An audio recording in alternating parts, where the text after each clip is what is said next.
So here I am in the NEPM studio with Latino Election Project student producer, Ian Berger. Hey, Julio.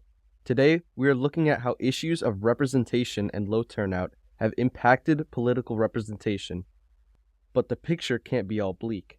I say the last decade, the possibilities, because I have to use the word possibilities instead of saying people probably tried in the past, was very difficult to probably be voted in.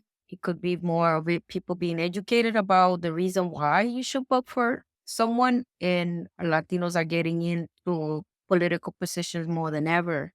That's Gladys Lebron Martinez, a political veteran and community leader who is a Holyoke School Committee member and former city councilor. So there are possibilities. Latinos in Hampden County account for 27% of the entire population.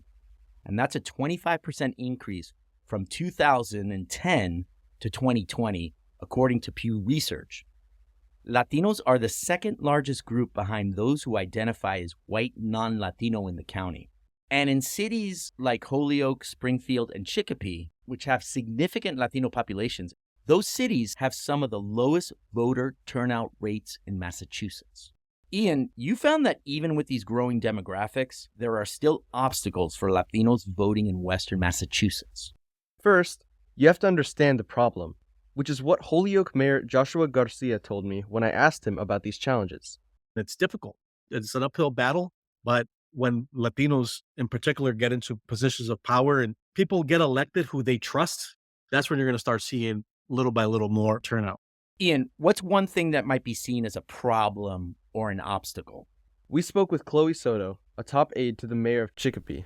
She says that part of the issue is educational inequality because so much local school funding comes from property taxes. We see that usually urban schools, Black and brown schools, get less funding, get less programming, right? While private schools and schools that are usually in suburban areas get a better standard of learning. We have lower in class people who don't think that their vote is important because they don't know enough of how important it actually is. So I think on the local level, we continue to fail when it comes to impoverished areas, poor areas. How do we inspire these kids to want to get into government? There's also the issue of language and culture. Here's Mayor Garcia again. If you don't speak the language, they don't get it. If a voter is much older, doesn't speak any English whatsoever, fresh here from the island of Puerto Rico or from whatever country, really, everything we do is in both English and Spanish. And there is an effort and it's closing the gap. The gap exists in other ways too, like transportation. It can be that people are dealing with certain disparities in their household where they don't even care or have time to want to vote, right? It's like, not thinking about that. They don't care about it. It's just like my father doesn't care about, he's never voted in his life. And he just says, I don't plan to. Nobody there represents me. That's just how he feels, right? No matter how much I tell him. And I'm hopeful that one day he'll come around, but like, that's just where we can be stubborn sometimes on that fact. But Ian, like you said before, the picture can't be that bleak, right? No, Julio. Sometimes the best way is to just make the effort to vote, which is what Agma Maria Sweeney, president of the Westfield Puerto Rican Association, WEPRA, told me. Sweeney is also a former Westfield city councilor.